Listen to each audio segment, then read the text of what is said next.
High, আজকে আমি মুরগির মাংস দিয়ে ভুনা খিচুড়ি করব। তো এর জন্য আমি কড়াইতে তেল দিয়ে নিলাম, দিয়ে দেব তেজপাতা, দারচিনি, এলাচ আর কয়েকটা গোলমরিচ। তো এগুলোকে আমি নেড়ে চেড়ে নিলাম। এর ভিতরে আমি দিয়ে দেব পেঁয়াজ কুচি।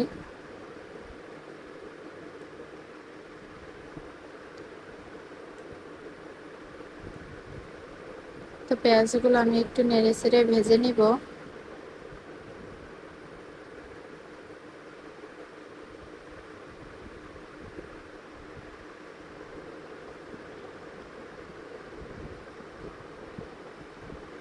এর ভিতরে আমি দিয়ে দেব হলুদের গুঁড়ো, শুকনো লঙ্কার গুঁড়ো, স্বাদ অনুযায়ী লবণ। তো আমি সবগুলো একসাথে মিশিয়ে নেব।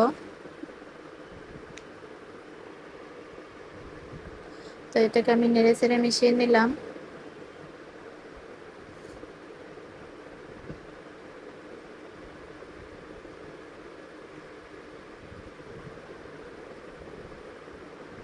তো কিছু সময় আমি এভাবে ভেজে নিব। তো এর ভিতরে দিয়ে দেবো জিরে বাটা, রসুন বাটা, আদা বাটা। তো আমি আবারও সবগুলো একটু নেড়ে চেড়ে ভেজে নেব।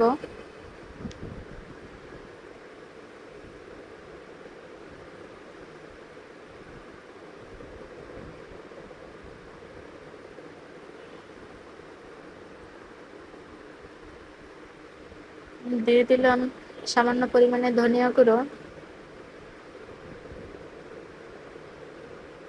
তো এরপরে আমি মশলা কষানোর জন্য সামান্য একটু জল দিয়ে দিব। তো জলটাকে আমি মশলার সাথে ভালোভাবে নেড়ে চেড়ে মিশিয়ে নেব।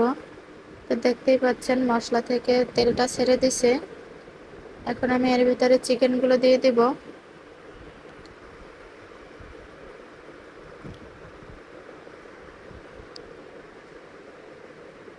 তো আমি এখন এগুলোকে নেড়ে চেড়ে কিছু সময় ভেজে নেব।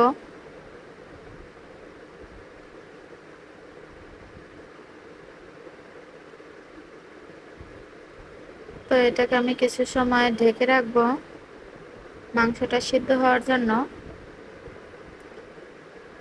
তো দেখতে পাচ্ছেন মাংসটা সিদ্ধ হয়ে গেছে।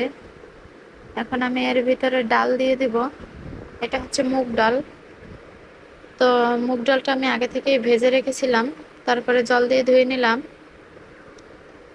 আর মসুরি ডালটাকে আমি কিছু সময় ভিজিয়ে রেখেছিলাম, 20 মিনিটের মতো।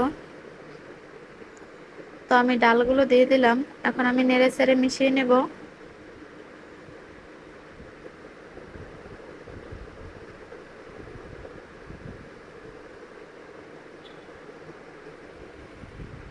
তো আমি এখন এর ভিতরে গরম জল দিয়ে দিব।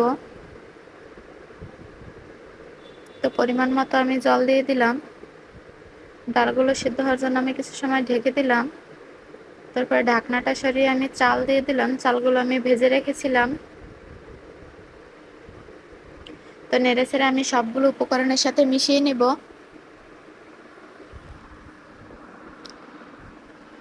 এরপর দিয়ে দেবো কিছুটা পরিমাণে লেবুর রস, তাহলে খিচুড়িটা অনেক ঝরঝরে হবে। তো কিছু সময় আমি দমে রেখে দিলাম। তো দেখতেই পাচ্ছেন এর ভিতরে আমি দিয়ে দিলাম 3-4টে কাঁচা লঙ্কা।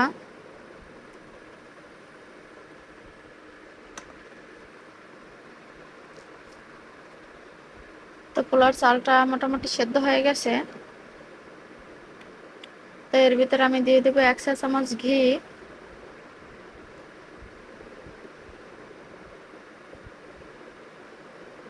তো আপনারা চাইলে ঘিটা দিতেও পারেন, না দিলেও সমস্যা নাই। তো আমি একটু আলতো হাতে নেড়ে চেড়ে মিশিয়ে নেব। তো আপনারা চাইলে এভাবে বাসায় সিম্পলের ভিতরে রান্না করে খেতে পারেন। তো আমার রান্নাটা শেষ, আমি এখন এটাকে নামিয়ে নেব। তো বাই, ভালো থাকবেন। আর আমার এরকম সিম্পল সিম্পল রেসিপি পেতে আপনারা আমার পেজটিকে বেশি বেশি করে ফলো করে দিবেন।